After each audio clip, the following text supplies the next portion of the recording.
welcome to episode 23. Can you believe we've done that many? Anyway, I'm David Smith, and tonight I'm joined once again by Misters Jim Lamming and Alasdair Ewell. All right, guys? Hello. So tonight we're talking about Sinisters 1 and 2. Sinister is a found footage franchise with a twist, since we're following what happens to the person who finds the footage as well as watching it. So hey, fittingly, I want to kick off, as I always do, by asking my co-hosts, what have you been watching lately? Jim, why don't we start with you? Not a lot, really, since we last recorded. But then I have been watching some of the newer TV shows. The new Obi-Wan Kenobi TV show started recently, which surprisingly is brilliant so far. Really enjoying it. It's very in-depth look at how he's dealing with what happened at the end of episode 3, I suppose. He's clearly suffering a lot of trauma from his confrontation with Anakin, left him burning to death essentially, and he's kind of keeping watch over the young Luke Skywalker at the same time. Luckily, we don't see too much of, the young lad, because I think that would just be pushing it a bit too far. However, we do see a fair bit of his sister in these episodes. But the best thing about it so far, the latest episode to air at the moment was episode 3. And it's probably no shock that we do see Darth Vader in this. And I have to say, it's probably the most intimidating and unsettling I've ever seen that character in anything, be it the films, the games, the books. It has never come across as so scary and unstoppable as he has done in this, and it's just made so well. I just couldn't take my eyes off it for the entire time I was watching. It's brilliant. I believe it's Hayden Christensen's back in the suit, isn't he? Yeah, he's back wearing that, although we don't have to put up with him as much as, say, episode 2, as, of course, it's James Earl Jones providing the voice for Darth Vader. I just want to jump in quickly and say that I've not seen it yet. I'm looking forward to seeing it, but I have heard that a young 12-year-old Princess Leia is playing a significant role in it, which, if you think about it from episode 4, it would make sense that she knew Obi-Wan, because she sent him the distress signal, like, come help her, he's her only hope. So that does imply that they've met before. And I think this could tie in quite nicely to that distress call. Yeah, it basically establishes their first meeting, well, since he left her with Senator Organa, who is once again in this, played by Jimmy Smits again, but just seems wildly different. But I guess it has been 20 years nearly since Revenge of the Sith was released, and in no way does that make me feel old. So moving on. Out of curiosity, what have you guys thought of the other Star Wars shows? I understand the Book of Boba Fett was pretty bad, right? Whereas everyone absolutely loves Mandalorian. I think the issue with the Boba Fett is that Boba Fett fundamentally isn't in the show. Like we get That's a major issue with it. We get something called Boba Fett that behaves nothing like Boba Fett. I think there was something that I think the writers were trying to do that fundamentally failed to come across.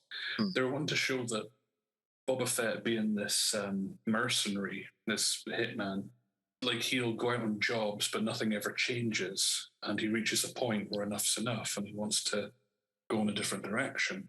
And other than it being said in dialogue, there's nothing to show this.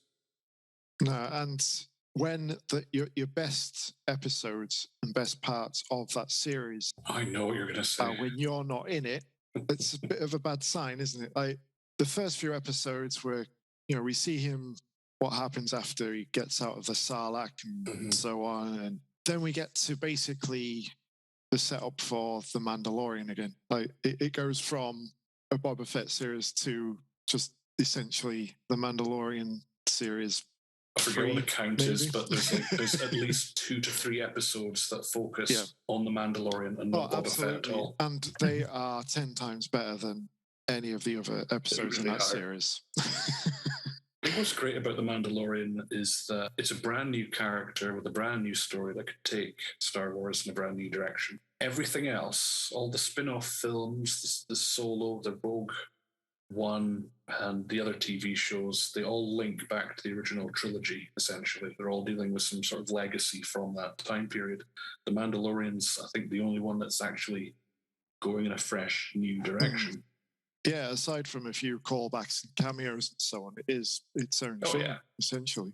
And what else have you been watching, Jim? I have been watching Police Story 2 this week. I got the Eureka Blu-ray of the first two Police Story films. The first one I watched a while ago when I got it, and I just haven't really got around to watching it until now. And it is very, very good. It's very funny. The action's great, but it also takes itself a bit too seriously at times, and they're the bits that you're checking your watch. So it's a good 2 hours, and a good half an hour of that is probably a bit too much on the dramatic side of things, but the fights are great, as you'd expect from a Hong Kong Jackie Chan film. It's even very funny, especially for a film that's, 30 odd years old.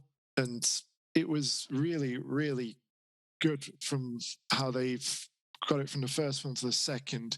Not only do they have the antagonists from the first film, but in the new one, we're also dealing with some blackmailing bombers who just like blowing the shit out of everything.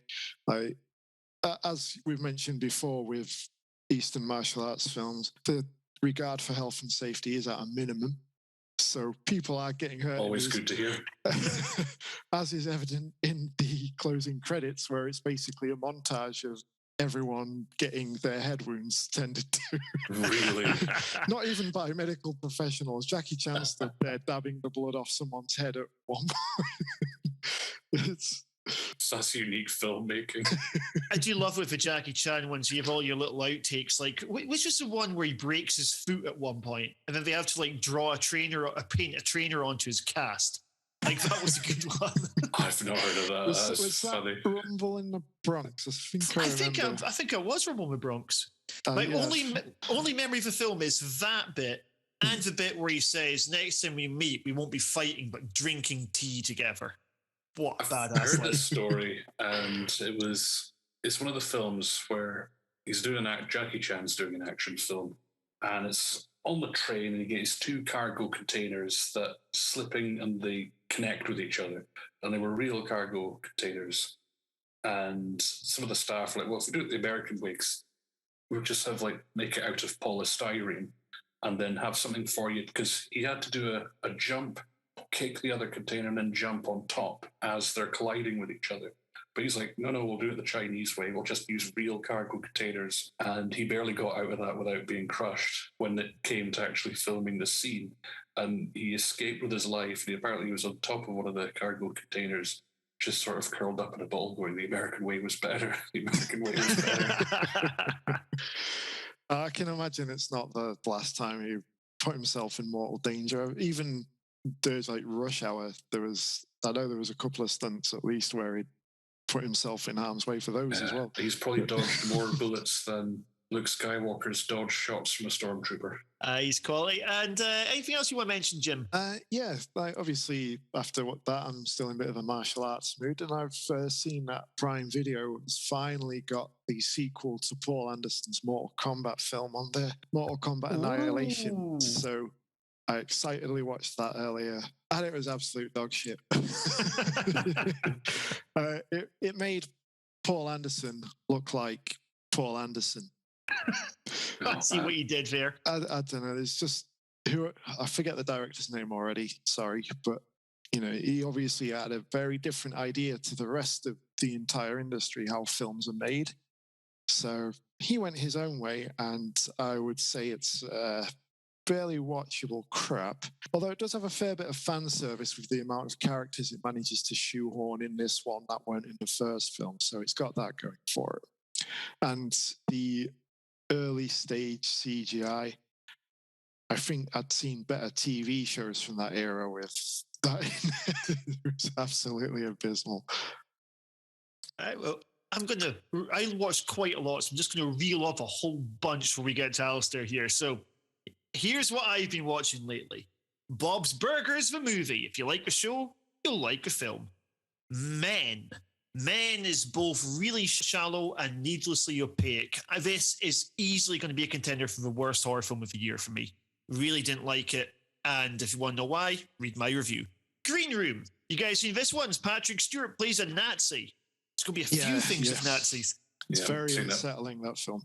I know. He was fantastic in it. Like, I thought he was going to go in and be a bit of a Ben Kingsley, where he doesn't look intimidating or anything, but then he suddenly explodes. But no, like, he plays it so sort of like he's very serious, he's very still, he's very calculating.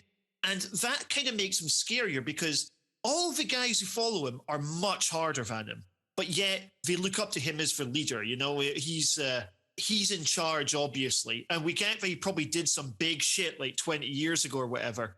But the way that once he's got a position of authority, no one can say no to him. In fact, on a related point about another film that involves Nazis, you've got Becky, which is a really good home invasion film in which Kevin James plays a Nazi. Yeah, that's right. He was a mall cop. And The Captain. Now, The Captain's a German movie from 2017. And Alasdair, you're a bit of a history buff. I reckon you would love this. It's a World War II horror film where you follow this guy who, based on a real story, he's a deserter.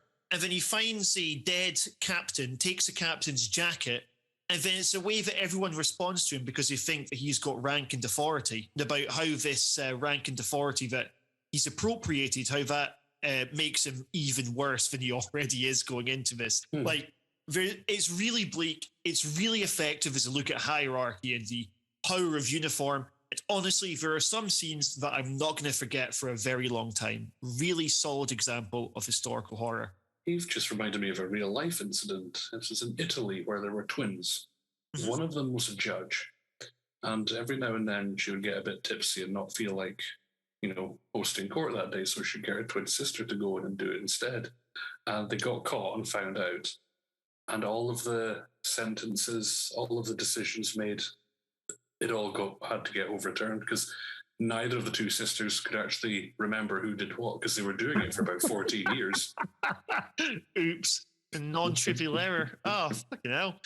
I also saw Gosford Park. It's a pretty layered social commentary stroke manor house murder mystery. The mystery element itself isn't the best part, but you've got some really good writing, really good performances.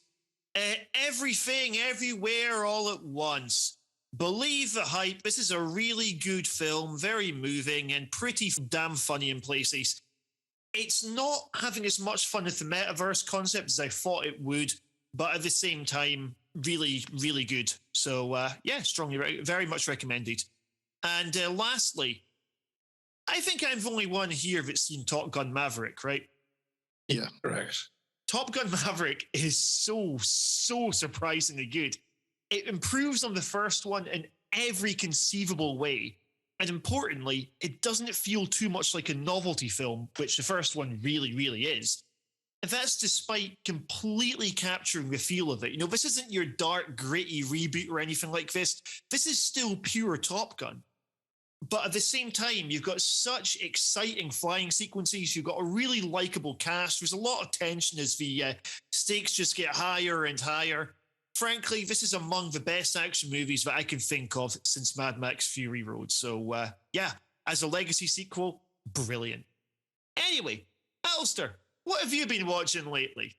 Well, I've started with Stranger Things. I watched the first 3 episodes of that. Quite enjoying it. It's wanting to see where it goes. There's, as usual with these shows, there's a phenomenal lack of parental oversight of what the children are getting up to. And there's an interesting new villain, not the big tentacle monster I was expecting, but a smaller guy with one hand bigger than the other. If you watch the show, you'll see what happens. He's from the Upside Down. But I've got an issue with, I think how the main, say, heroes group figure out what's going on, because this thing does telepathic attacks from the Upside Down. So nobody's actually seen it or how it does its, shall we say, its signature attack, its MO. And the good guys they happen upon the correct answer based on very little evidence. I don't mind this, but just if I was in that situation, I wouldn't have reached for that one right off the bat. But it is a mad show with a lot of kooky ideas, and there's a great cameo from Robert Englund, who in a very sort of Hannibal Lecter style cell block conversation with two of our leads. It was a very good scene. I recognized that he's under a lot of makeup, but I recognized him immediately. And I think that's just, for Stranger Things, it's a bit of stunt casting for the theme of the show, really. I do notice when the opening titles are coming up, you've got a lot of the little slight wobble in the text, and there's little dots that will appear that you used to get on VHS. It's things like that I do quite enjoy. 11's getting bullied at school, and she didn't want her boyfriend to know. It was a very touching scene there between the two of them, and yeah, some brutal bullying scenes with Elle, actually, who obviously, having grown up in a laboratory, doesn't have the social skills of everyone else. But there is a roller skate scene that was very satisfying to watch. But I think we should all watch the show to get there. I think with Stranger Things, I've seen the first 3 seasons. I think the strongest bits of it are when you have the whole cast together, basically, because something that irritated me about seasons 1, 2, and 3 is they found a way of splitting the main cast up for pretty much the entire season each time. And that's happened again, yeah. Yeah, you don't really get the scenes of the kids just being kids, I also think that the upside down concept's kind of... it's maybe the weakest point of the show, just because the idea of if there's a Stephen King influence here, I would compare it to The Mist, because that was always meant to be a trans-dimensional rift that someone accidentally opened. Whoops. But what would have been on the other side of that? I think that's their interpretation of what you have in the Upside Down. Yeah, but I think for me, the problem with the Upside Down is you go, okay, so it's a world just like ours, except everything's shit and it's full of monsters, right? That's like...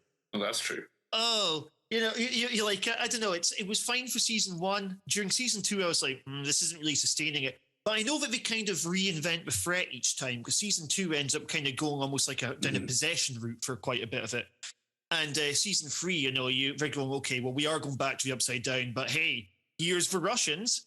So that was cool. I mean, I'm going to be honest, with things like the cost of living crisis and Ukraine, I mean, I think eventually we're going to reach the point where all of us are going to be migrating to the Upside Down for a higher quality of life. Yeah, maybe. Have you got anything else you want to mention at all before we kick off with our feature presentation? Saw the film Leviathan. Mm-hmm. Quite enjoyed it. I think it's thematically designed to be The Thing, but underwater.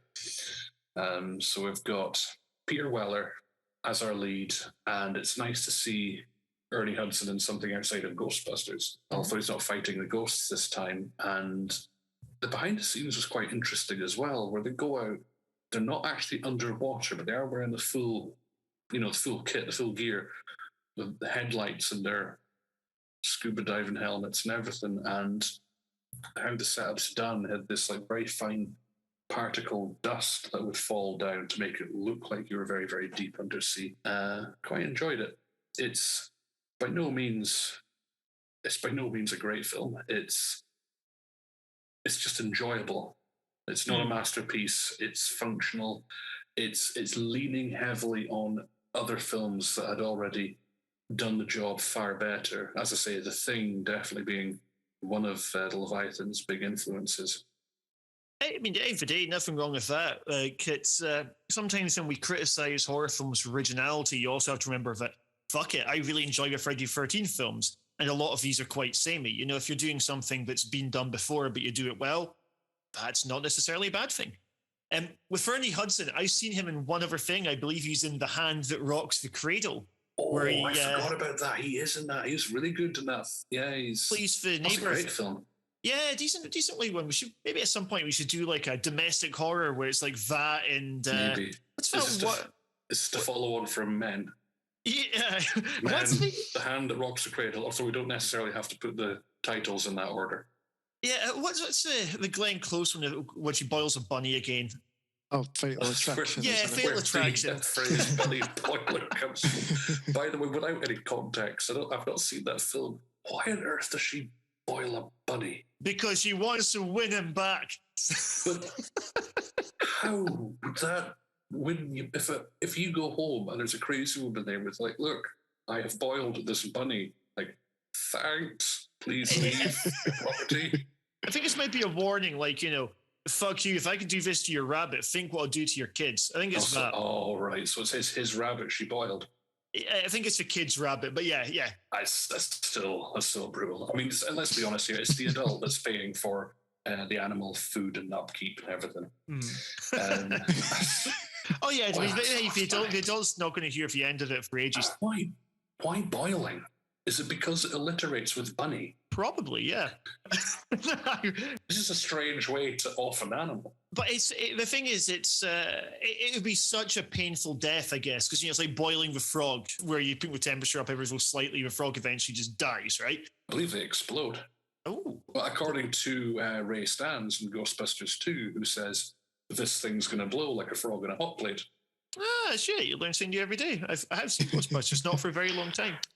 Maybe we should do a Ghostbusters show. Anyway, Ghostbusters is a great source of animal cruelty. Let's do this show that we're supposed to tonight. This is Sinister 1 and Sinister 2. So, of course, we're kicking off in chronological order and probably in order of quality with Sinister. Vulnerable to Bughuul's abduction. Sweetheart, what are you doing? Painting. I want to paint her picture. Who are you talking about? Stephanie. She used to live in.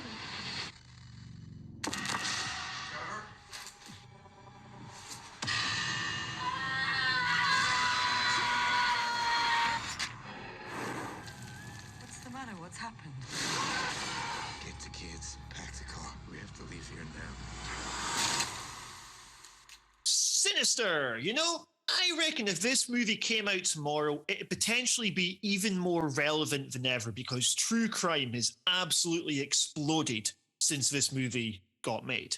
But hey, Sinister was a hugely successful film at the time, and it's not for no reason. I think this is a really good movie. I think it's one of the best supernatural horror films of the decade 2010 to 2020. Yeah? That's not controversial? Well, in the immortal completely words of Al Pacino in Once Upon a Time in Hollywood, what a picture. Oh, shit, we're all agreeing. I think we're all going to agree again soon. One of the great things about doing this podcast is getting to watch a film that you would probably just dismissed as, blend into the background with everything else, or, you've got preconceptions about it. But then when it surpasses your expectations, it just near enough blew me away, this film. That's all I can say. I think Sinister may be one of the best films I've seen for this podcast. Or at least... That is high praise. I mean, we did Hellraiser parts 3 to 10. I know. I'm not disagreeing with you, Jim. I didn't realize. I thought you may have seen this before. Is this your first time? Yeah. As I said, I'd kind of just dismissed it. This came along around the same time as like Insidious and The Conjuring and stuff like that. So I just thought it was a production line sort of thing. Ethan Hawke, he's a great actor. I really rate him. But at the time, I thought, he's stars fading, isn't it? So it's probably just another conservatory for him or whatever. As I say, I had my own preconceptions about it and dismissed it, but 10 years later, here we are, and it's probably one of the best horror films I've seen. To compliment what you're saying there, I've watched this film 3 or 4 times now, and I know what you mean when someone's career is on the rise or if it's on the downturn, but I think some of the films that Ethan Hawke has done have been phenomenal, and this certainly being one of them. And not just Ethan Hawke, every cast member brings their A game to this movie. Absolutely. There's not one scene there where you're not fixed on what they're doing, regardless of what's happening. It's an interesting point here that you're mentioning that this came out while Ethan Hawke's star seemed to be falling. And yet, ironically, that's sort of acknowledged by the movie itself, where you have a writer who's clearly had his best days, his biggest hits. And now he's kind of coming to terms with his lack of relative fame compared to where he had been before. Yeah, I mean... That's good casting for Ethan Hawke. It's a great conversation with the sheriff at the beginning, which does superb work at setting up so much. That probably gets rid of 10, 15 minutes of exposition in any other film. Like just that 1 minute with the sheriff, we already know what he's like. We've seen he's a writer and he's moving there, and it's established in that very, very brief conversation he's moved there because of what we saw at the very opening of the film. And I want to say as well, there's a great I think it's one of my favorite reveals in any film I've ever seen, where he's talking with the sheriff just as the sheriff turns around to get back in his patrol car and drive off. And he says to Ethan Hawke, he says, and he points to the house, this I find in especially bad taste. And that's just left hanging. There's no dialogue that then explain it. And this is the absolute element of show don't tell. Ethan Hawke then speaks to his wife. He walks into his house. I think he gives his son a head rub or something, and then he walks through to the living room. And then the camera pans around, and then you see the tree from the opening. Oh, and then it does play into when the wife asks, we didn't move into a house a couple down from the murder scene again, did we? He's like, no, we haven't. And you're like, well, he's not lying. I love that. It's showing the kind of, but firstly, he's got form in this. The guy's obviously a bit of a chancer. And also, it puts us as the audience in a really interesting place because we want to see a horror film, so he has to be there. But we're also like, well, he's lying to his wife, but he didn't take shit off the sheriff. You know, we like one part of him. We kind of also find the other part of him frustrating. I think that's really interesting. In terms of where we see the character go, you know the bit in Breaking Bad, right, where Walt turns down the money when he gets offered it by his ex-colleagues. And you almost have the sinister version of that. It's the bit where he's calling the police, and then he looks at his bookshelf and then hangs up the phone, right? And that's the point of no return. It's the point where this isn't about doing the right thing any longer. You know, he'll watch himself saying, I'd rather cut off my hands than write a book for, was it Fortune and Money or Fame and Fortune. And his motivations through his action, not dialogue, his actions are displayed clearly to the audience there. Yeah, you've got him kind of cynically rolling his eyes at it, this sort of young idealism and things, but you're also like, hang on, that version of you wouldn't have just put his family in danger in order to like serve his ego. And to be fair, he doesn't know yet his family's in danger. And when he does realize they do, well, they leave, but they unfortunately play into the villain's hands. Oh, he takes a long time to tell his wife. I mean, when he does, I like how explosive it gets. Like, that argument scene is just fantastic. Oh, you know, yeah. Got that bit where he's going, it happened in the backyard. You know, you have to start laughing at that. You do. Because it's absurd. But then the bit where he goes, you know, my writing gives my life meaning. This is my legacy here. And you're like, that's not a thing to say to your wife when you have children. It's what I think to say to the mother of your children. I just must say there is a bit of sort of lead up to that when he's chatting with Deputy So-and-so.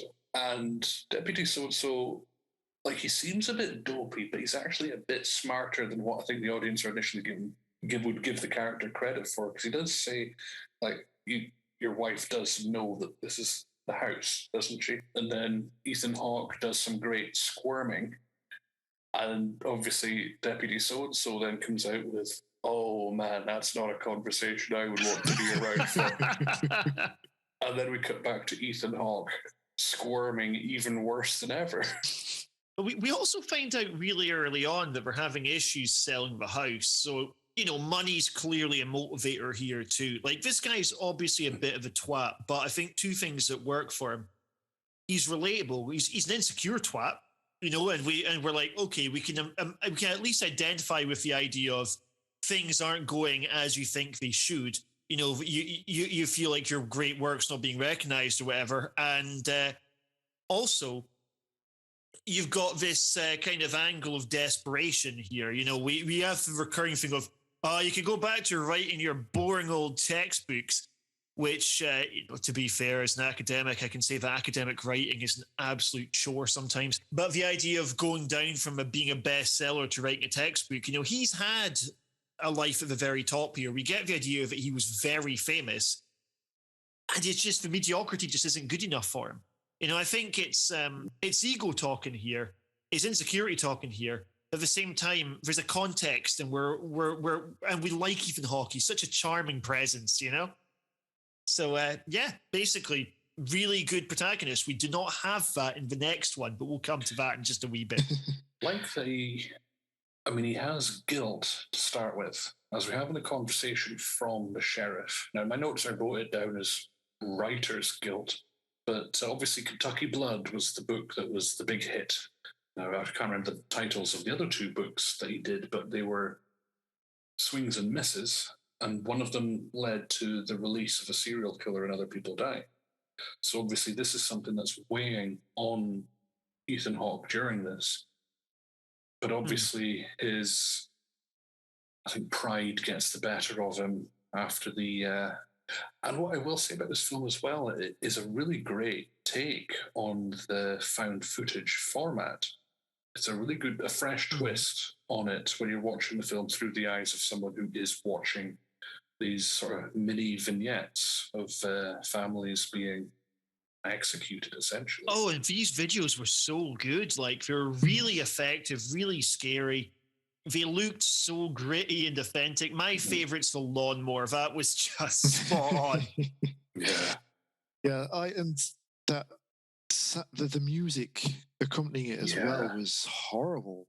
I've seen a lot of horror films where they've tried to, have a sinister twist, sorry for the pun, but a sinister twist on the music, but they just absolutely nail it here.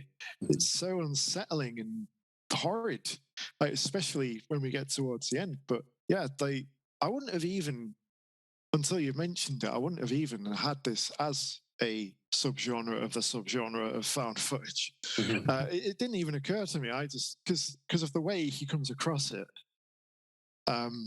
Obviously, there's a haunted box in his loft.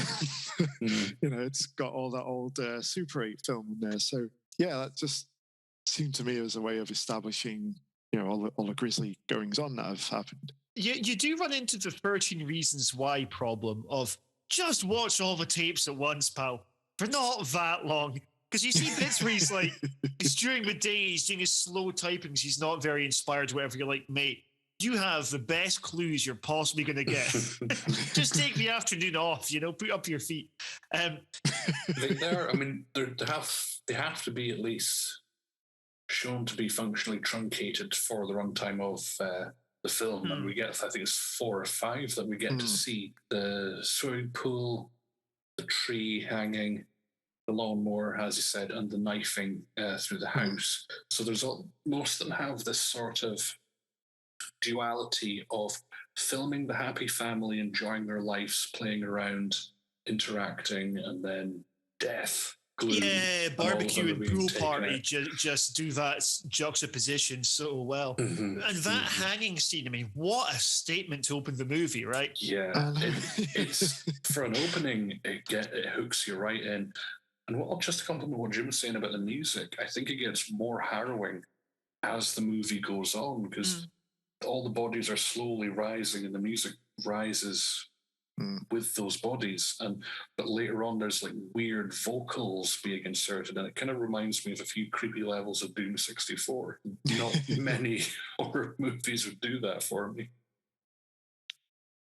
Let's talk about this twist when you find out that the kids have done it. I thought that was really good because they don't cheat. All the way through it, we're frequently reminded there's a child missing. We see the ghost children, so we go, maybe what they did is they killed those kids separately. And then they go, aha, no, they joined Bughuul, right? And it's just such a neat little switcheroo that these kids, we should be scared of them because they're the ones who are like hanging their parents. I don't know how the fuck the kid does that. Bughuul must give them some sort of supernatural ability. Otherwise, he can't like yank parents into the pool and things like that. But I like it when you get a horror reveal that where like the audience are kind of put in a position where you feel a bit of helplessness here, right? And as soon as that reveal happens, he looks at his note, the "Good night, Daddy," which now takes on a new meaning. You see the kids standing there like, "Oh shit, I didn't see that coming," And I think that was a really good concept. Yeah, it was great. You knew from the moment Deputy so-and-so was trying to get hold of him that we're there. We've finally got to this point where we know what's happening and the shit's hitting the fan. So not only to throw in that twist of the ghost kids actually being the antagonist, because the pained expressions, the fact that they're communicating with his kids, you think they're possibly trying to warn them, and the way it sets it up is great. And then for him to pull the rug out and say the kids are complicit along with it the entire time was fantastic. But you've also got the fact that they have, part of this weird law is that they have to have moved from the original murder house to a different house for that to then take place. It's just really odd, but also really great. Yeah, because I guess it's a bit like The Ring, right? Whereby focusing upon houses, just like a VHS, it's something that will replicate because people will move in and people will move out and so on and so on. And there's something quite cool about the concept of, right, your house is haunted, but if you leave, then that's when you're really fucked. Right? Yeah. It's counterintuitive in a way. Stay in the haunted house. Yeah, because there's so many horror films, you're like, just move out, guys. And this one is like, it's like, you thought you were safe. That retreat to safety is exactly what signs your death warrant. Yeah, it's because horror needs a good no way out scenario. And in this case, it really is one. It's like, if you take the bait and do leave, you're not going to be able to tell anyone about this. I didn't particularly like the design for Bughuul, but at the same time, whilst he's not really in it very much, I like that he keeps a constant presence over the entire thing. Like, most of this movie takes place in a study room at night, but the mystery itself is good enough to sustain that. The mood's good enough to sustain it. It's so atmospheric. It's just constant lashing down of rain, like, is something in the yard? And while some of the scare scenes I'm not a big fan of, like the boy in the box was just daft, you're like... I have a comment about that because I often suspect when you're auditioning actors for roles, like I think they got a bunch of boys and thought, who can bend over backwards literally and do a full-throated scream? Like, who's the creepiest kid we can get for that scene? And I think... the actor that played Trevor was the one that got the part, because he's not, of all the family, I would say he's featured the least. Yeah, that's probably fair. And a lot of things you would see in other films, like they talk about him defacing the whiteboard at school with the picture of the hanging from the tree. In 99.9% of every horror film you'll see the kid get up acting all weird and write it on the board and so on. But in this, it's just a conversation, and I love the way it just deals with that. I suspect that the film didn't have the budget to feature a whole new set, cast a whole classroom of kids. I just think they didn't have the budget for that. But it's still, regardless of that matter, it just it still comes across very naturally and fluidly. Yeah, because we're seeing it all from Ellison's point of view. So I just want to say I have a very quick theory about this, where Bughuul chooses one of the children to, say, abduct and kill their families. Maybe Trevor was the first choice, and then he switches to the daughter, actually. I completely agree with you. I think that was probably intentional misdirection at first when he's coming out the box. I think the box, the only way I can rationalize the usage of the box there was they're trying to draw an immediate link between them moving in and things getting weird. I just thought, this is one of like two scare sequences in the film. If the other scare sequence where the kids are all dancing around, that didn't really do anything for me either. The makeup just didn't look quite right. But on this point that Jim was bringing in, right? But we're seeing it all from his perspective, and I didn't really consider that because I think he is in every single scene, and that maybe explains why we don't really get that much world building, because he's stuck in the house the entire time. Because like when they're moving to the town, but we never see the town. We never see like she's in the supermarkets and everyone's giving her dirty looks like she claims happens. We never get any of that. That actress is so good as the wife, and she absolutely sells it. She fully sells that role. Yeah, and I would love to see her in more films. Frankly, she absolutely killed it. Yeah. By the way, another thing about the locations, I really like the use of tracking shots throughout, because we really get to know the house's layout.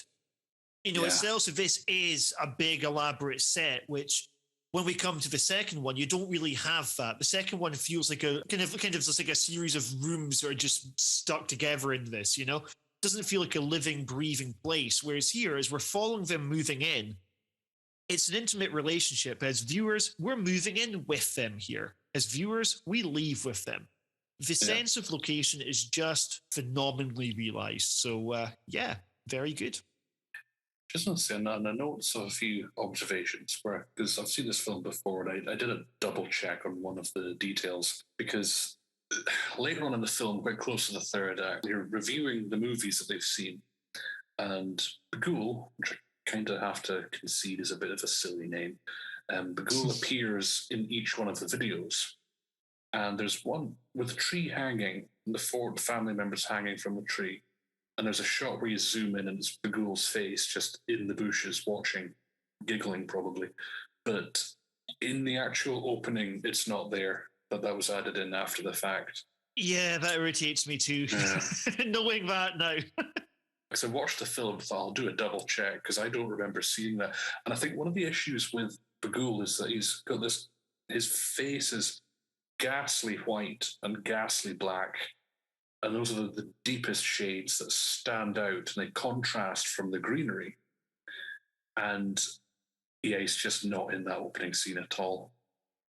And I've checked. Oh, yeah. Heard a bit of trivia here, folks. Now, with Ethan Hawke, as the film goes on, he becomes more and more unhinged. You know, you really see the consequence of all the alcohol he's been having. You see the consequence of his lack of sleep, this constant stress through a mixture of ghostly goings on and also like the pressure of getting this fucking book released. I think this is one of the strongest performances I've seen by Ethan Hawke, and he's a guy who's got a long string of very good performances. I want to add to that as well. There's one of my favourite scenes. So many good scenes in this are just characters talking and they don't have anything to do with horror stuff at all. When he has Officer So-and-so around, and Officer So-and-so, he basically, he's a couple of things. He admits that he admires Ethan Hawke's Ellison Oswald as a writer and he wants him to sign his book. He admires him and he's happy to go behind his sheriff's back and help him out on the case, which he does. But then he also wants to say something like, I think you're drinking too much. And there's sort of like, there's like Officer So-and-so comes into this, there's a hierarchy between the two. And Officer So-and-so has sort of placed Ellison's character above himself. So he's coming at it from a very delicate, tentative, I want to try and say this thing to you in a way that doesn't cause you any offense. They have that talk about the booze. And then they both sort of, as they're talking, their arms are up and there's like hands out. The physical acting and the dialogue, it's a cracking scene. It is an absolutely cracking scene. It's like, I'm not saying you're drunk, but maybe you've put yourself under so much stress. And the way he sort of dances around the topic whilst also eventually getting there with Ellison. And Ethan Hawke actually, he can't deny it. He just had a whiskey bottle out every single time Officer So-and-so's been around. It's a great scene. And again, it's just, the dialogue in this throughout, because this is a very dialogue-driven film. And dialogue and mood, there's not really a whole lot of action in it. You know, we don't really get much of the big bad either. You know, it's primarily a mystery horror, if anything. I think this is actually, I don't want to comment too much on the sequel before we get to it, but I think a bit like Saw 2, you can only really do a mystery in a franchise once, and then you have to go, well, what do we make for recurring element if we can't do the mystery? I know we're going to do the videos here, and that's what we do instead. But one of my favorite bits towards the beginning is when you've got the little girl just being a bratty kid with the and why over and over again. But it was a really quite natural way of communicating a lot of backing story, a lot of information here. And it's believable that a kid would keep on doing that, of going, well, why is that the case? Why is that the case? And so on and so on. So, again, just as a script, really tight. So much information got across very quickly in a way where you don't just feel like you're watching a really unskilled chess player trying to set up a move. I'm so glad you watched this. There's a natural flow to it as well. I want to point out, so very quickly, something that I knew from behind the scenes because of the IMDb trivia of the film, but it ends, they move to the new house, everything goes pear-shaped. Then you see the box full of movies back in the attic, and the camera's panning back from it, and you get some unsettling music. The director just wanted that to end the film on that unsettling note. Studio interference, however, dictated that Bughuul poke his face out in front of the camera for one final jump scare. Yeah, that was cheap. It's like, now that I know that, I would rather have had the unsettling mood ending. Oh, yeah, absolutely. But I kind of saw that coming anyway, because, that's what they're like, aren't they? Yeah. But Studios be like that. Like, going back to Bughuul as a character as a whole, I think it works better when it's a case of what the hell is that, rather than just the big figure we see a bit more of towards the end. I mean, when we first see him in the pool, that genuinely frightened me a little bit. I mean, I can't say that about any film I've seen for a long time. But there are moments where it works well. But yeah, other than that, it does seem like it's just used as a kind of jump scare bogeyman. It also works well because I got the impression that the ghost kids were there because they were scared of him and they were trying to warn the family about him. And I thought that worked really well in that regard. I'd say the pool scene's definitely a good introduction to his characters. You don't see it clearly, but what I also appreciate in the film is that you'll often see like images of something bad, and then the image will move by magic. And we got a lot of lingering shots where Bughuul is there, but not moving. They kept their powder dry for a long time before doing the movement scare. There might even be a trope for that, but they held off and they only did it once, and I kind of admire that restraint. There are a few tropes that come up in this, like kids doing creepy paintings and stuff like that. It's a bit tropey, or a kid going, "Oh yeah, I spoke to this ghost earlier," and it's being totally nonchalant about it. But at the same time, it didn't really annoy me in this one, just because, again, I think it was just done so well. The ghost of Stephanie talking to the living Ashley, I mean, that is directly how the mother finds out that they've moved into the dead family's home. So I actually kind of really like that, because Ethan Hawke might have been trying to protect his wife through different avenues of finding out that this is the house. The dead previous owner's not an angle he could have covered for.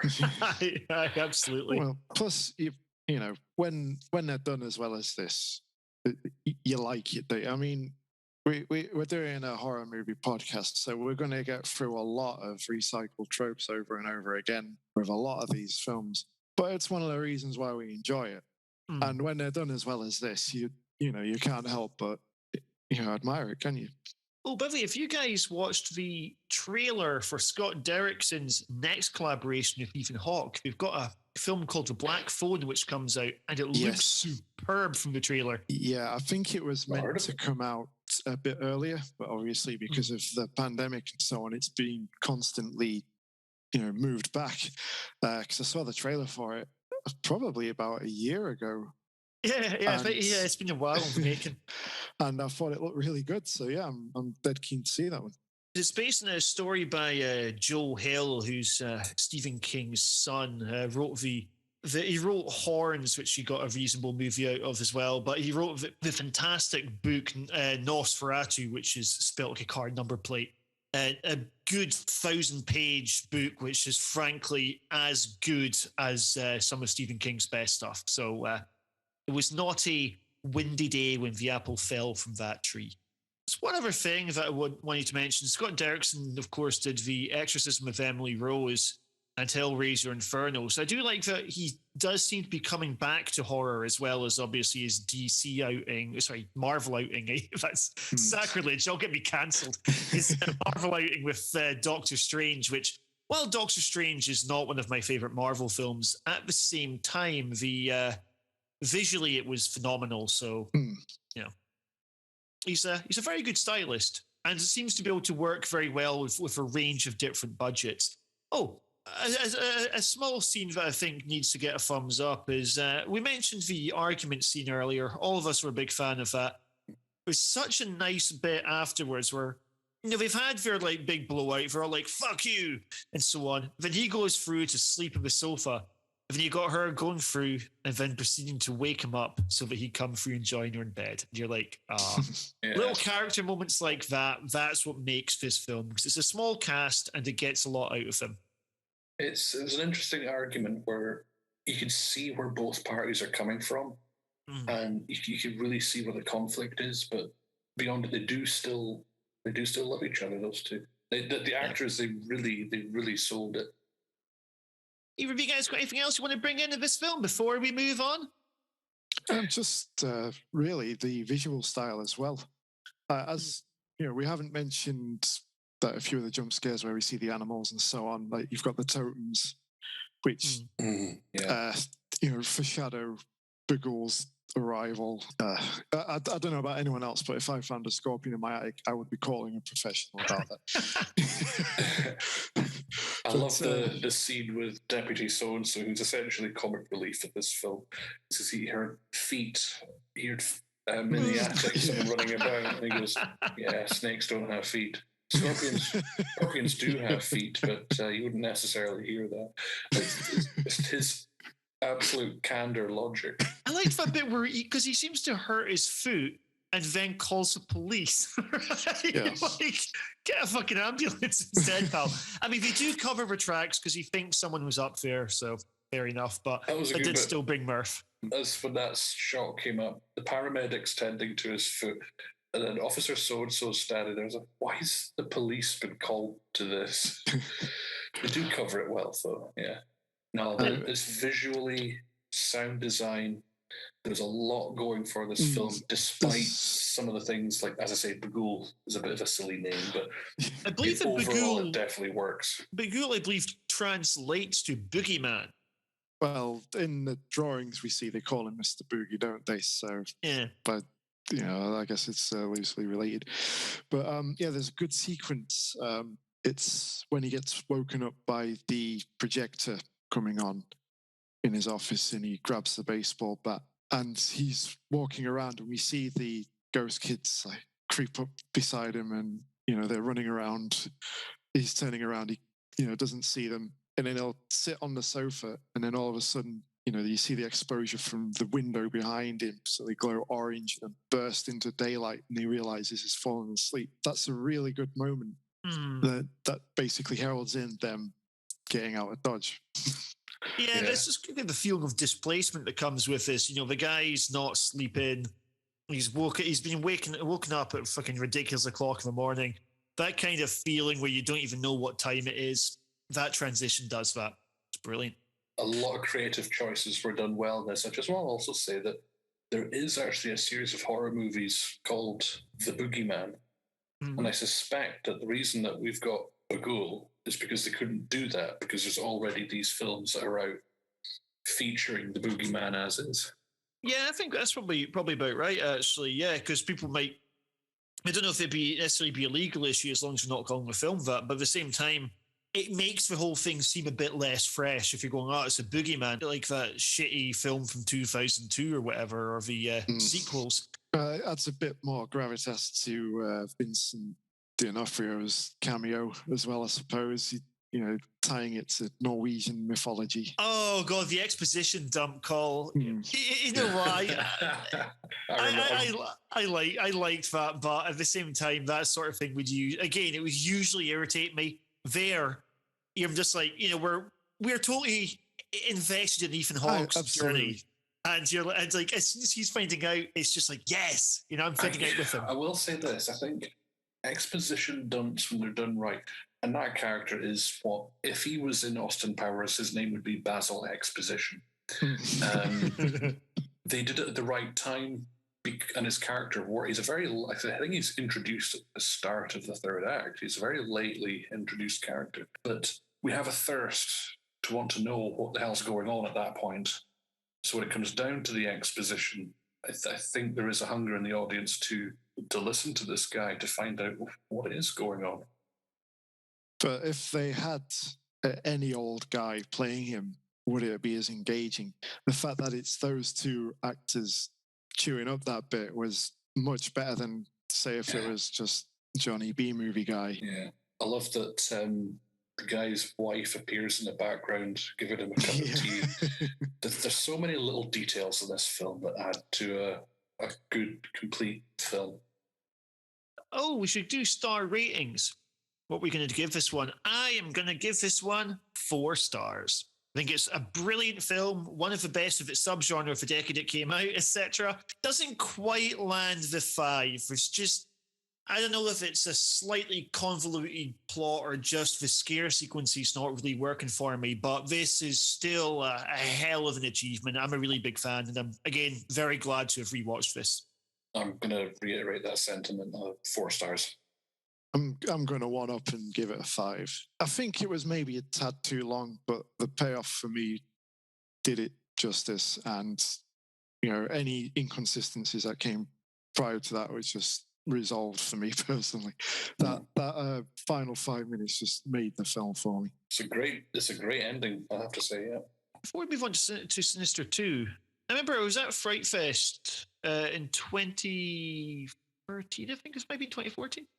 And it was a promotion for Sinister 2 there.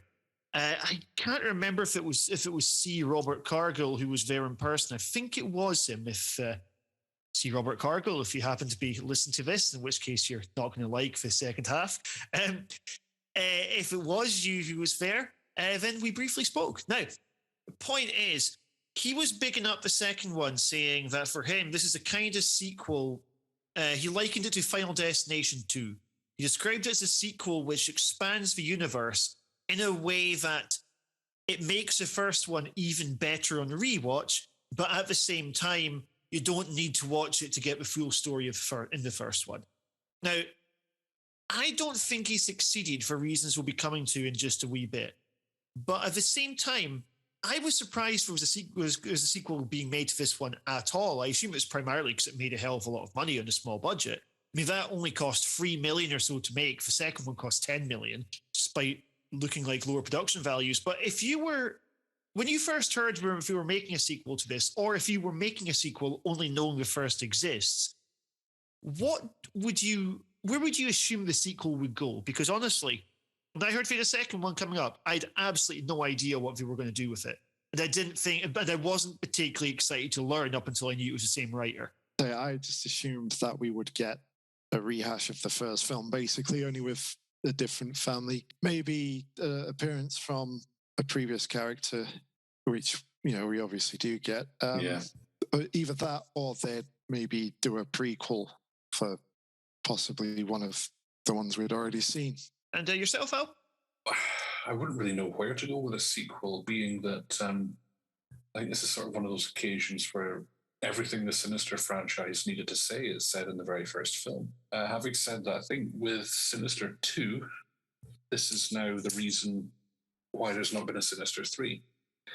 Having said that, I thought they had plans for a crossover, and those plans, according to Wikipedia, are still ongoing.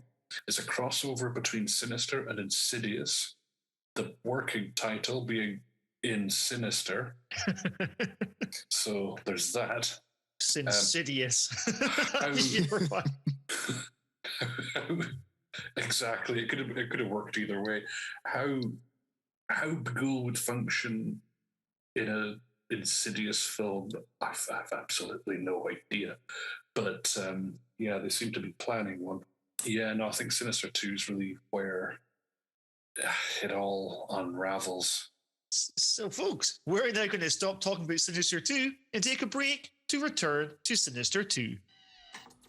Come on. I don't like it when you boys watch stuff like that before bed, okay? So let's go, come on. It's not real, Mom. It's okay if it's not real.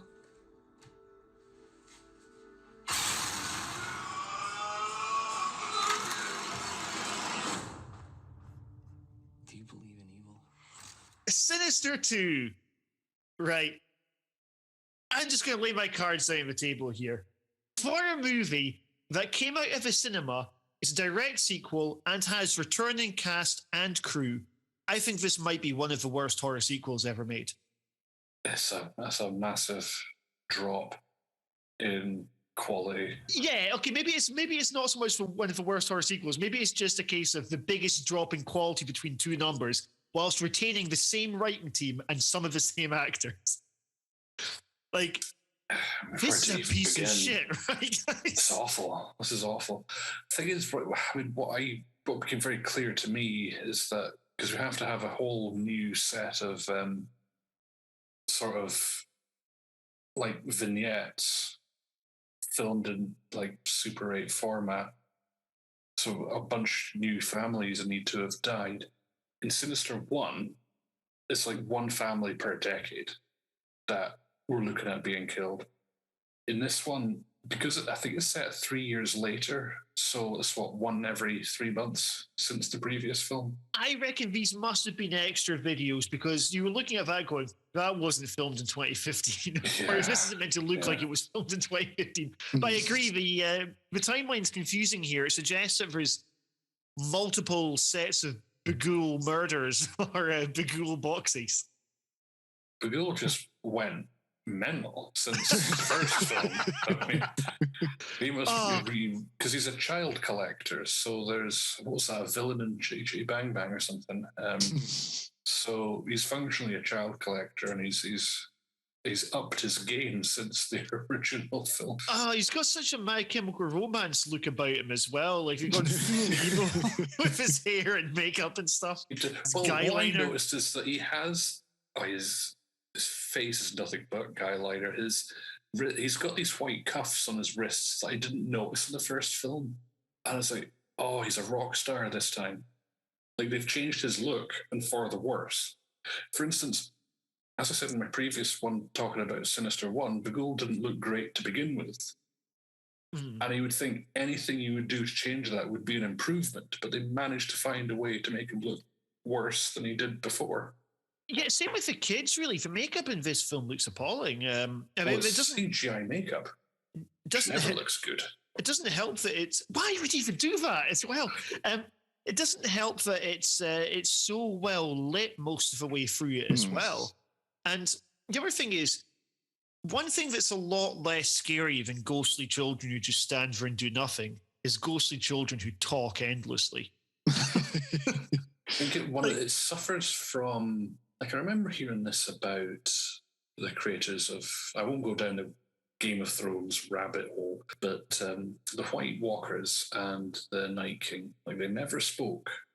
And I think one creative decision they did get right, even up to season 8, anything that those characters said would diminish them. So you keep them silent the whole time. And the children in Sinister 1 never spoke. Children in Sinister 2 talk way too much, and it really ruins their mystique. Yeah, I think where there was a smart thing about the concept of this one is they went, all right, well, we discussed how difficult it would be to do a sequel to Sinister 1. And they go, all right, well, we're going to tell the story, but from the kids' perspective this time, you're going to see what this looks like. The problem is that it becomes a bit too much like Children of the Corn, which is not helped by the location whatsoever, where, you're watching this kind of kids' religion, kid cult coming in, and that really depends on firstly having a really good young cast, which I don't think this one does. But secondly, giving them a kind of dialogue that elevates them above other scary kid tropes. And again, I just don't think this manages it. Like, we don't really have the kind of economic world building that we did last time. It seems a lot more direct and even at times just quite stilted. Some of it's the acting, some of it's the writing. And then while we do have some returning characters, we've got so-and-so comes back. And maybe because we just watched him be comic relief for basically 2 hours, I'm just not really buying him as a protagonist. I think they also make him too nice. Same with Courtney. The two of them are just too nice. They're just being nice to each other all the way through it. You don't have any conflict between them. She's not pressing him for information and he's telling her nothing. He knows information. Yeah. He's not telling her, and she doesn't really care because she doesn't know that she doesn't know, His dialogue's not as good this time around. It's just a bit flat and it's functional. His dialogue's designed to get the story from A to B, whereas last time, where he says snakes don't have feet. I'm laughing, but I'm like, I want to hear more of what this guy has to say. I'm enjoying the moment. I'm enjoying this character. And I don't enjoy his character really quite the same at any point in this film. He's playing an Ethan Hawke character, but without the interesting backstory and without the alcoholism or the guilt or anything. Yeah, without the conflict that made him so interesting. Now, Jim's being a bit of a dark horse here. So, Jim, is this when you suddenly turn around and you tell us, by the way, I thought Sinister was like one of the best horror films I've seen lately until I saw this, then it blows it out of the water. I wouldn't go that far, but it did surprise me in that I quite enjoyed watching this one as well. What? Wow. Bearing in mind, how do you follow that? I don't know who you are anymore. You're off the show. Like, Sinister was going to be a tall order to follow. One of the best horror films I've seen, period. And to do a sequel to it, obviously, that's inevitable. Maybe it's because I recently sat through several Hellraiser sequels, but I thought they did a good job with doing a follow-up to it. Yeah, it's not on the same level, but what they managed to do was still make a decent, scary story. And yeah, there's a hell of a lot of inconsistencies, which you've already mentioned. And that's before we even get on to how it was established in the first film that you need to move on to the scary house and then move out that one. Is it linear? Is it splintered? Is Bughuul here, there, and everywhere? Is it an it follows situation where it has to go from one to another, or what? That's left open, not even touched upon. Really? Yeah, we don't get much extra information about Bughuul in this one, actually, which, to be fair, is not necessarily a bad thing. Like, I'm kind of glad we didn't get a prequel. But yeah, sorry. So you said other things you don't like, but what did you like about this? I think it was pretty much. Well, I wasn't a fan of the fact that the plot is basically showing kids snuff films. It's a bit grim. These kids are traumatized as it is because they're from an abusive family, and they're trying to get away from that. So, as well as trying to get away from that, you've got these ghost kids showing this really naive child people getting murdered in really sadistic ways. Now, the way those are done are actually really good. Again, I mean, not a patch on the first film, and if you ask me, the bit in the church with the rats in the buckets, I'm pretty sure I saw that on Too Fast, Too Furious many years ago. So, apparently, historically, that was an actual torture method. I'm not disputing that, but Ludacris did it first. But I actually quite enjoyed seeing the deputy return as disgraced, but still kind of obsessed with what was going on, because he opened up about being intrigued in like the paranormal, and he was quite superstitious about that sort of thing in the first film. So to see it develop from there, I thought was quite a neat touch. And I knew we'd see another university professor. I knew we wouldn't get the same one from the first film because I assumed he was above this. And so I had a feeling we were going to go down that route, although we actually went to university this time and had a neatly designed CB radio with its own little Bughuul logo on there. I noticed that as well. Yeah, top left. And that was quite a good sequence, where we're getting the transmission coming in. And there's a nice line of dialogue in that where you got the translation into quiet. Bughuul can't hear me over you yelling, which is a really quite haunting line to hear from a kid. It's such an abusive thing to say, yeah. And Alasdair, I think you were telling me, because we were speaking a bit before this, that the voices that we hear over transmission, is that recalling the voices from the first film? So the sort of the end, there's a point in the first film where Ethan Hawke wants to burn, it's like the film in Babadook, where the mother wants to burn the book. we get that moment with Ethan Hawke, and he wants to burn all the film reels and everything. This is before he finds out that they magically regenerate. He burns it, and we're hearing this song. We're hearing this tune, the background, the music for the film. There's like a child counting 1, 2, 3 in it, or they're counting down from 7, 6, 5, something like that. But it's made intentionally so you can't quite understand what's being said. And that tune appears as the end credits for the first Sinister as well. But in the transmission, we're hearing that kid talking about the counting, but without the music. It's that in isolation. It's the vocals in isolation, which I thought was a really nice touch.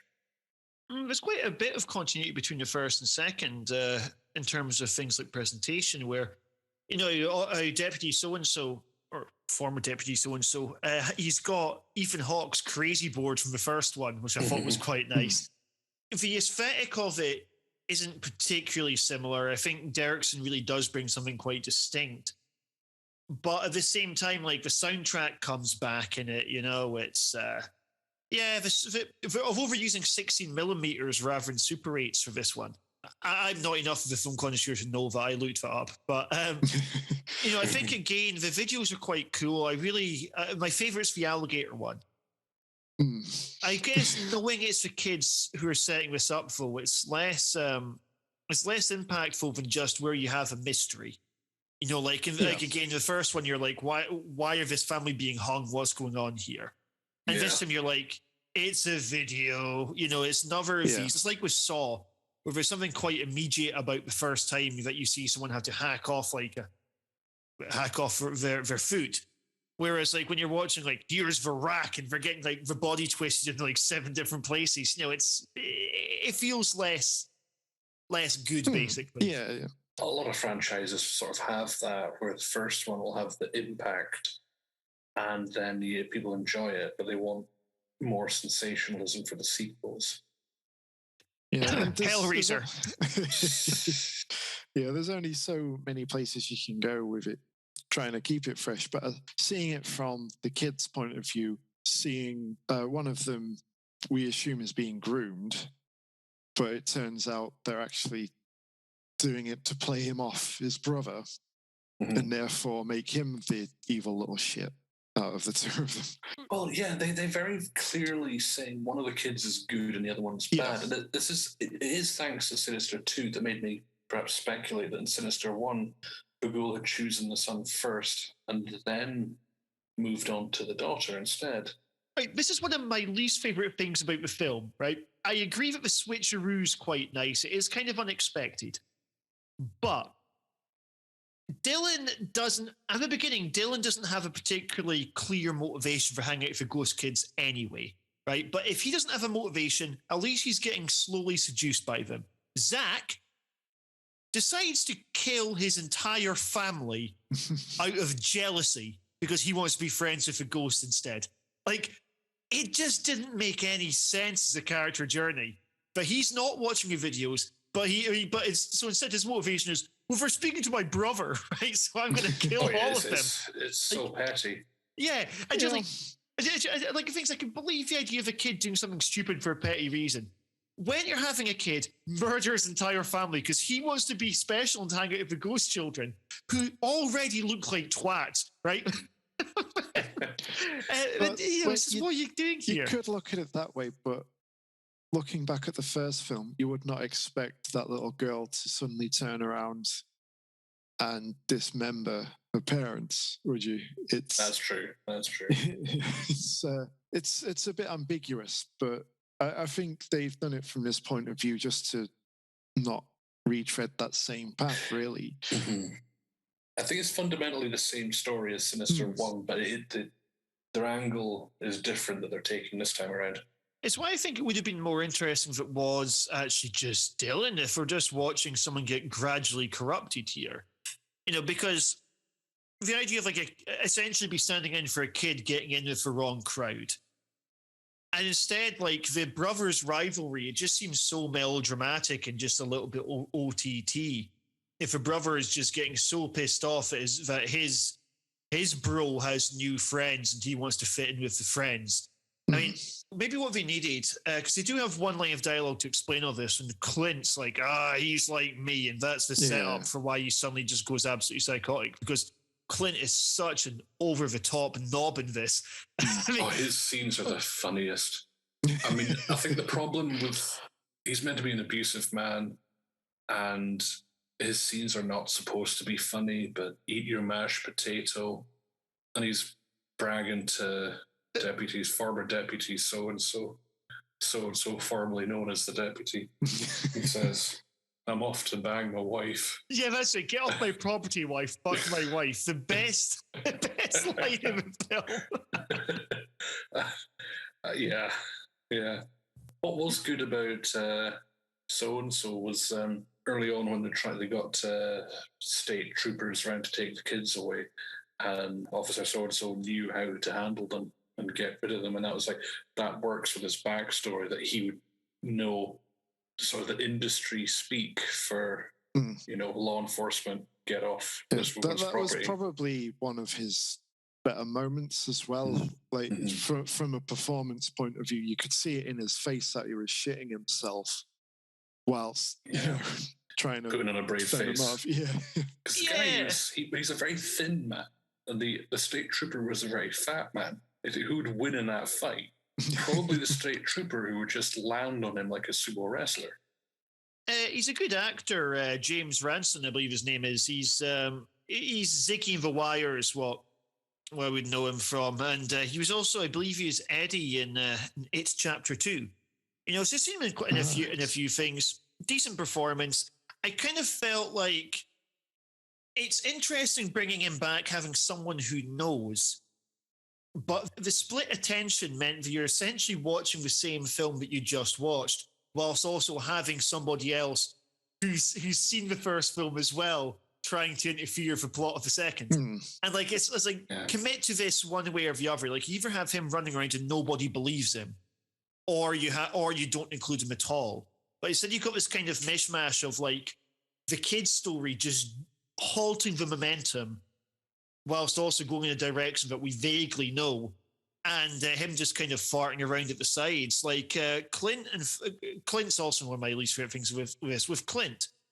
You could take his entire subplot out of trying to get access to his kids, and it wouldn't actually impact the story one little jot, which you couldn't do with the first film. The first film, you needed all the domestic stuff in it because that directly impacted the main story. With his obsession of writing this book, the tensions with his wife, and moving into the house, it's essential to get the story going. And this one here, Clint doesn't need to be there. That entire marital story doesn't need to be there for the story to function. Yeah. I just saw it as an easy excuse for one of the kids to be an arsehole. Basically. There's that. There's also, I suppose, they're introducing real-world tension in a way that there is no tension between the two leads of this film, in the same way that there was with Ethan Hawke and his wife in the first film. By the way, I just want to point out rutabaga, which I think David has since Googled, is some sort of fruit, but that was the key word that the mother says to her two sons to run from suspicious, which doesn't come up again. And it's just such there's got to be a backstory for that. And I don't know what it is. And I like that, again, they managed to do a linkage to money as being the issue here again. When they're in the supermarket, and you got quite a nice little bit where the kids put in like 4 cereal boxes, and she's like, look, we can't afford all the cereal. Put some of them back. But I've got to say, if my kids were acting like feral little bastards in the supermarket, they wouldn't be choosing their own breakfast cereal. Get what they're given. And also, there's one other scene, and this is during one of the big exposition dumps, where dialogue's been fired out fast, rapid, with the air of urgency. It's not a word you hear often. Iconological. I got brought up during one of the rapid fire exposition dumps, and just feel sorry for the actor that was forced to say the word iconological with a sense of urgency. What do you guys reckon is the best scene in this film? Because I reckon it's the bit with the torch, where then, it turns the torch on, the kids multiply, each time. That was a really quite cool little visual It was gimmick. actually all right, that bit, yeah. Yeah, that was pretty neat. I quite liked the climax as well, where Me too. where they're chasing the family through the cornfield and then into the house. I thought that was done pretty well. And then we see like all the ghost kids interfering and throwing all the stuff off the shelves around the house, giving it a haunted kind of vibe as well. It's a horror film, and at no point in this film was I ever, say, scared. But I actually did quite enjoy this sort of who could see the ghost children and who can't. And yet you know what the ghost children are doing because they're just messing the place up. They're just flipping the table. Everything they can get their hands on, they're messing with it. Another thing I want to quickly bring up here is the director. So Scott Derrickson didn't come back to direct this one. We have Kieran Foy instead. Now, Kieran Foy, I don't know if you guys have seen the movie Citadel. Really good. So when I first heard he was going to be doing this one, I thought, oh, that's quite cool. Citadel was ace. The only thing I've seen by him since was Eli, which was straight to Netflix.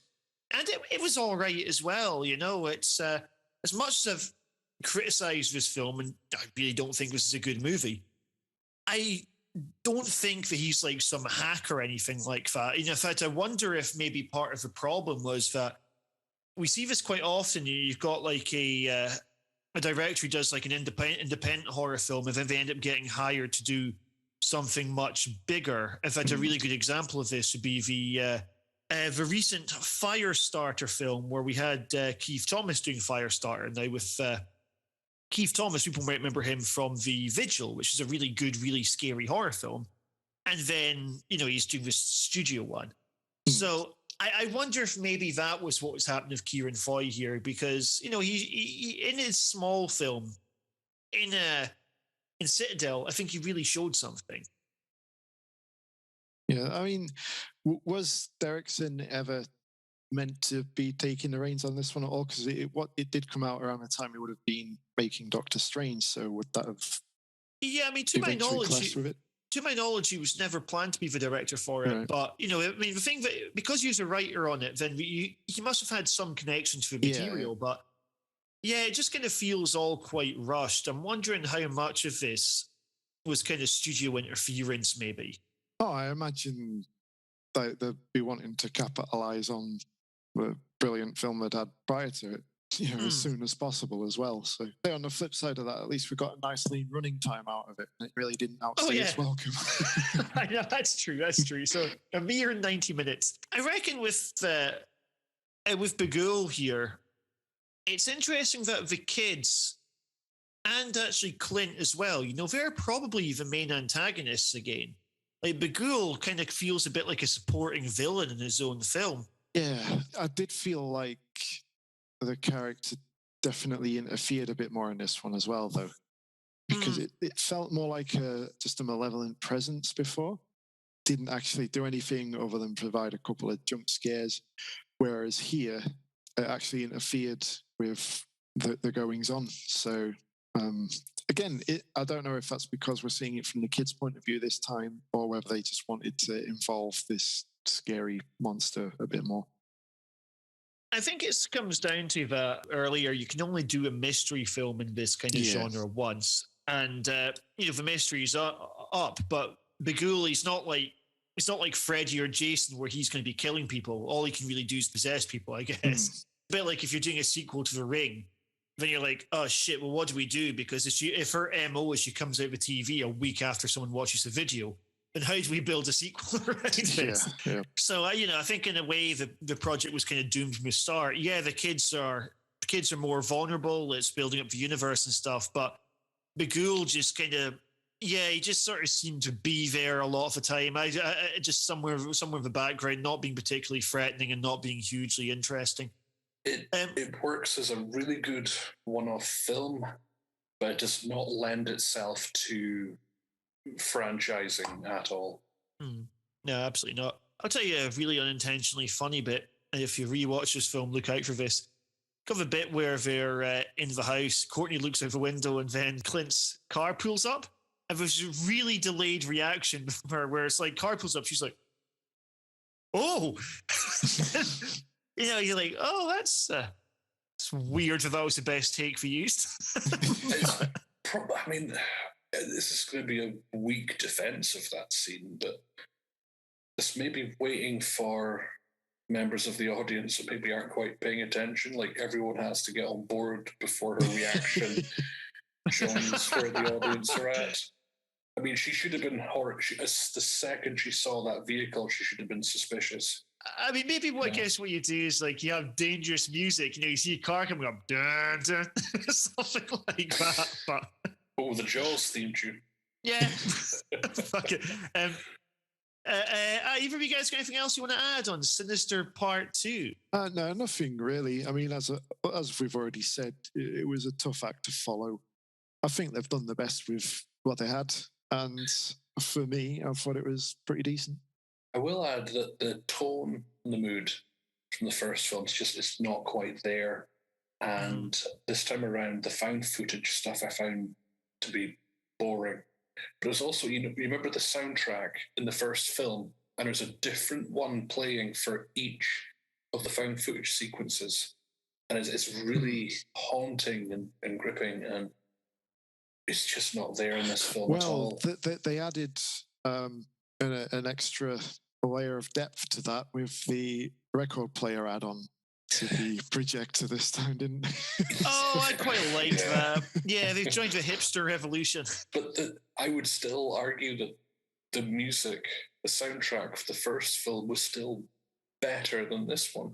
Oh, yeah. Even with the gramophone. There's no doubt about that. I think, I know there's probably the reason why it's not as good because it had that rubbish contraption. Yeah. So. I would say that I think the introduction of the audio recordings, of which there were 3 in Norway, that bit to me felt like sequel bait for the third film, which we don't think we'll ever get now. Yeah, I can't imagine this franchise having much of the future, really. How about yourself, Jim? Would you turn out for Sinister 3?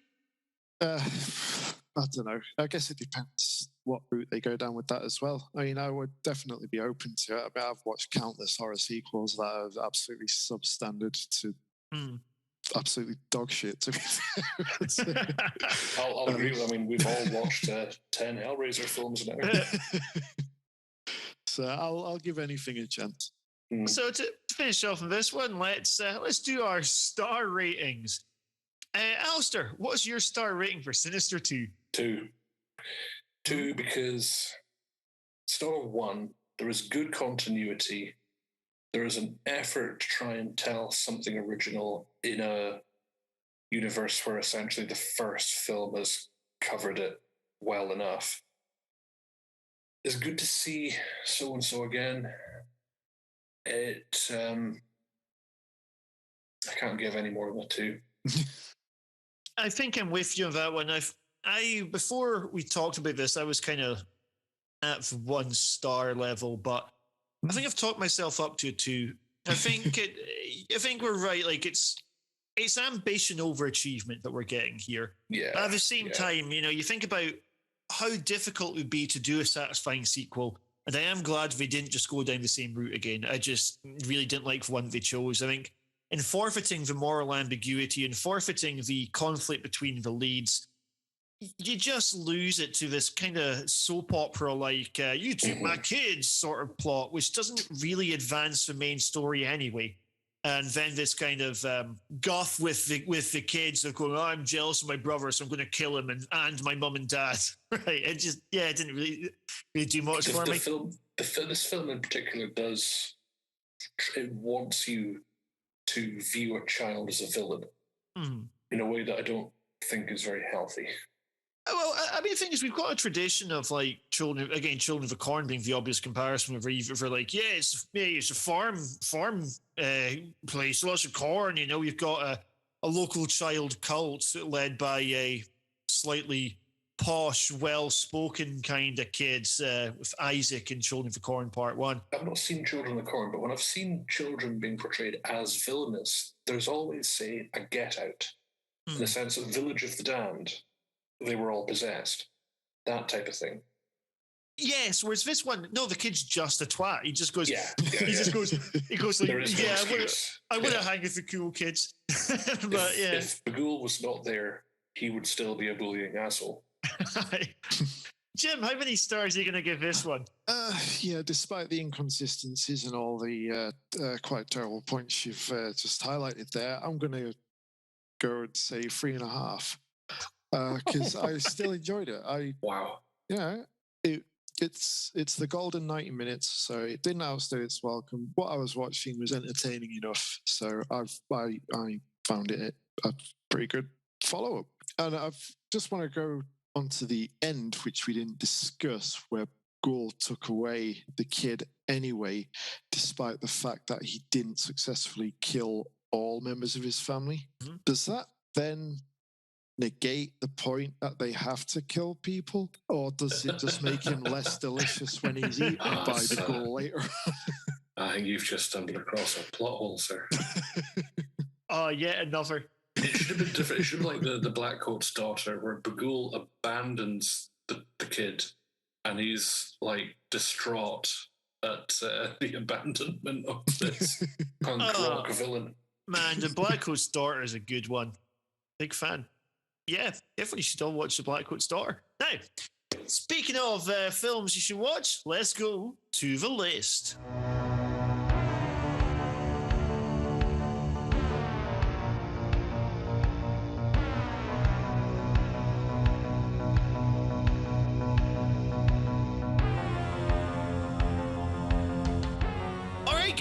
Are you fucking ready for the list? What I have in front of me here is Den of Geek have listed the 13 best Blumhouse horror movies. This was as of November 2020. Now, to be fair, there's actually not much more than 13 Blumhouse horror films. Because that seems like more than the amount of films I'm familiar with from Blumhouse.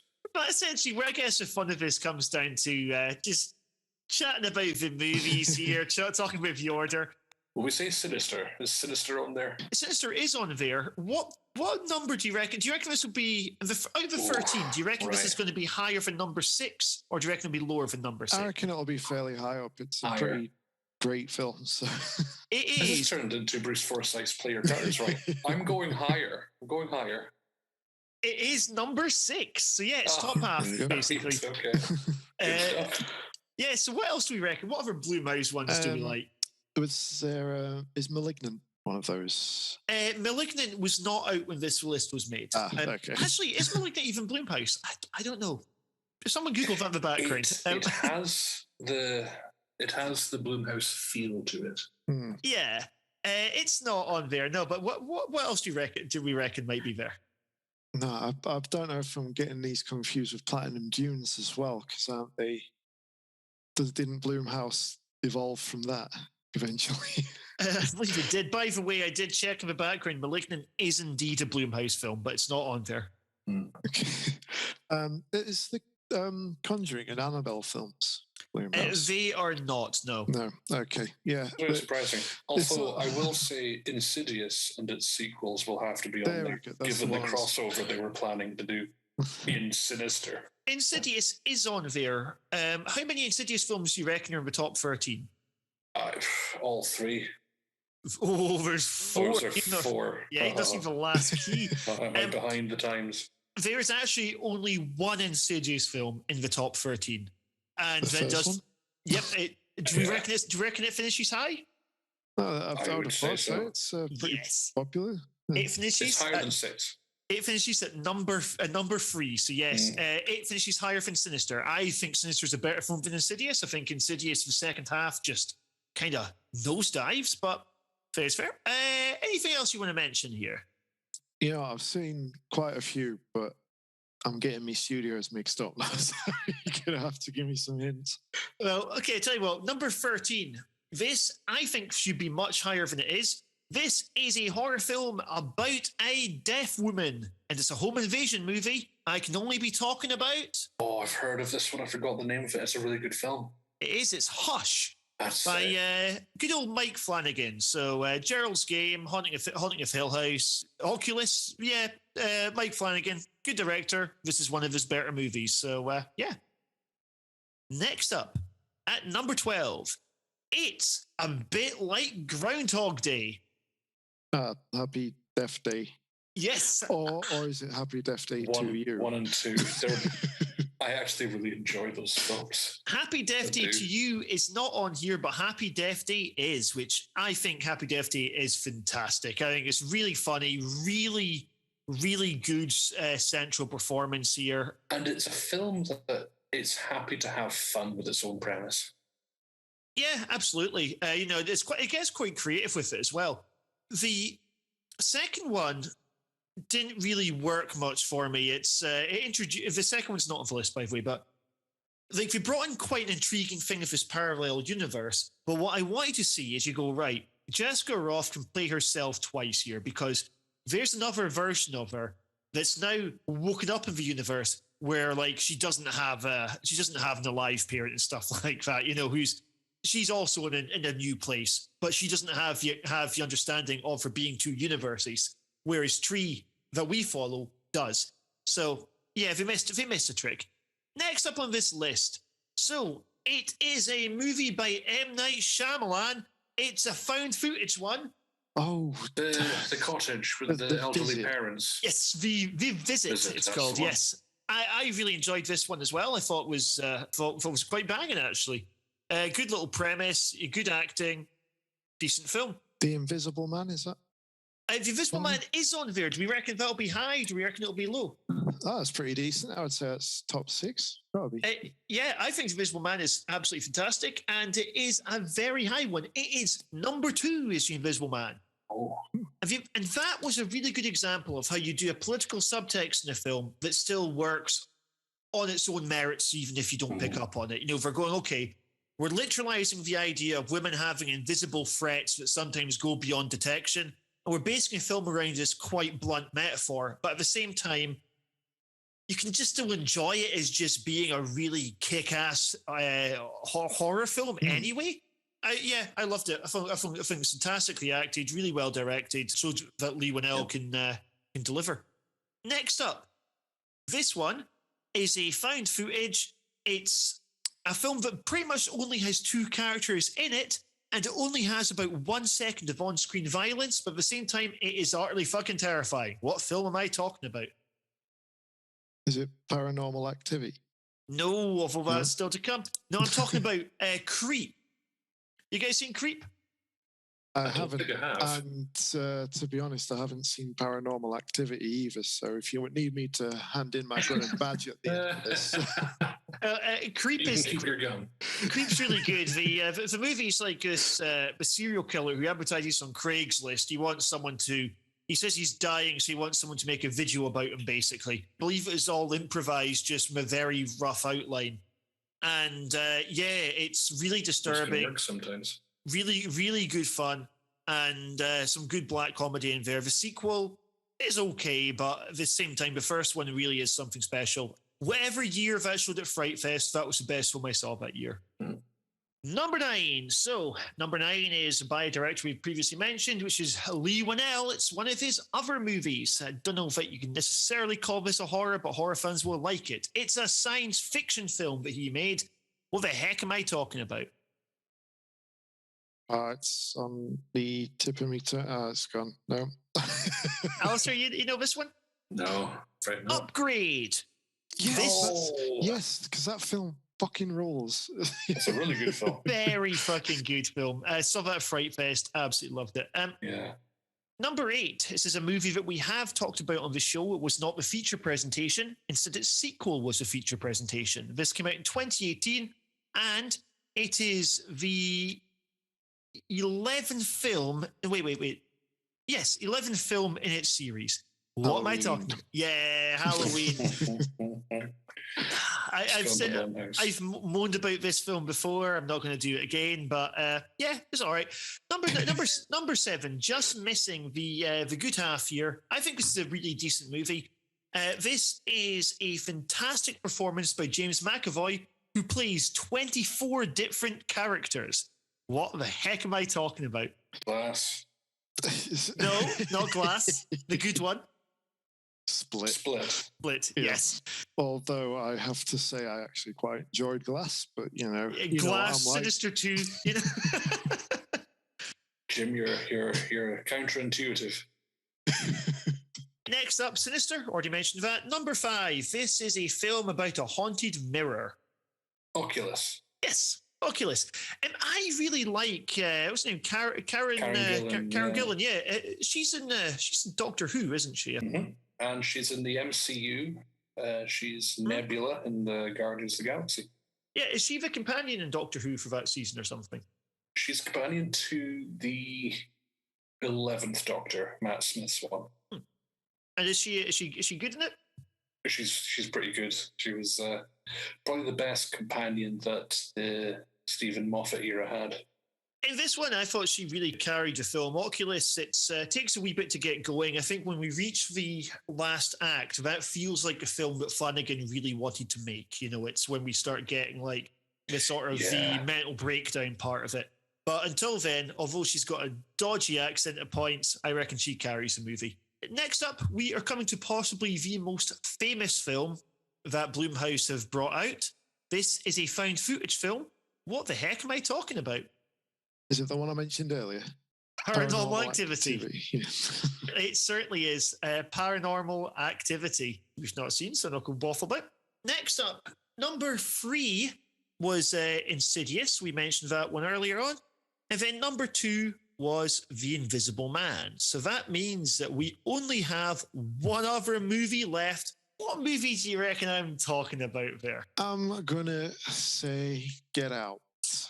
Yes! Get Out is the number 1 best horror film that Blumhouse have ever made, according to denofgeek.com. Were you big on this movie? Yeah, I've got to say, when I first saw it, obviously it was during all the hype for it. So I think I was slightly underwhelmed, even though I still thought it was really good. But upon rewatch, I was like, yeah, I get it. It's such an unsettling, creepy film, but doesn't necessarily feel like a scary film. It's something completely different. It's something really fresh, I suppose. Yeah, so I mean, I actually possibly preferred Us as a film, but there's a reason that Get Out is always going to be remembered as the better film, just because it made such a statement out the gates as a kind of as like a blueprint of this is what Jordan Peele can do. This is a director to watch. I think Get Out was a really good debut. What do you reckon, Alasdair? Is Get Out do you reckon it's the best Blumhouse film? So I think it's I think Invisible Man is number 2, Get Out is number 1. That's a pretty good. I did enjoy that film. I did. It's certainly one of these sort of thought-provoking movies as well, and the sort of not the obnoxious, over-the-top racism, but the sort of subtle prejudices that people might have that carried over. It's a social commentary as well as a horror, and I think it played into that really quite well. Yeah. Just in terms of a few others that we did not mention, Insidious sequels, they didn't come up. Truth or Dare didn't come up. It was shit.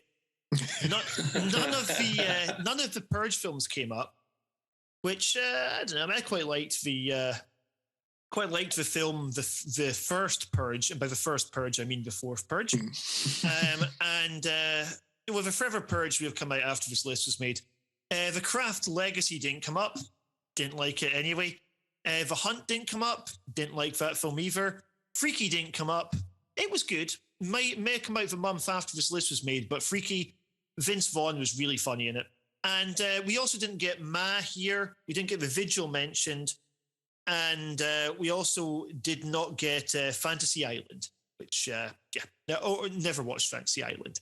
I've heard it was a bad one. Fantasy Island, that is. It was The Vigil, the Jewish... Yeah, that's right. Film. Yeah. I remember seeing that at the cinema. I didn't realize that was a Blumhouse film. Yeah, it was good.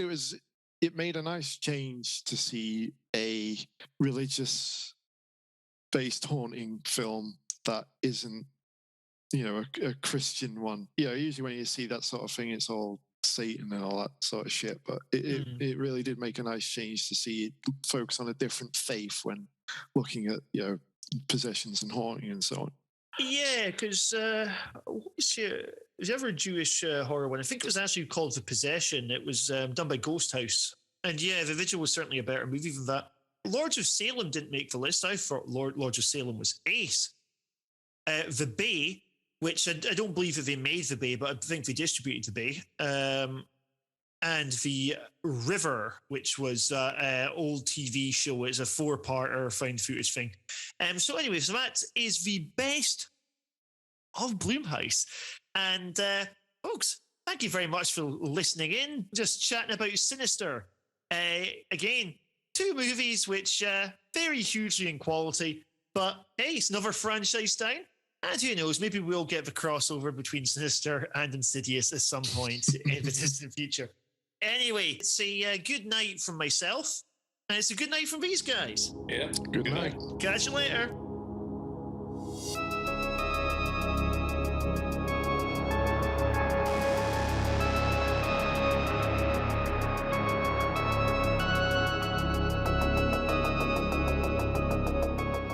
For news, views, and reviews, check out HorrorCultFilms.co.uk.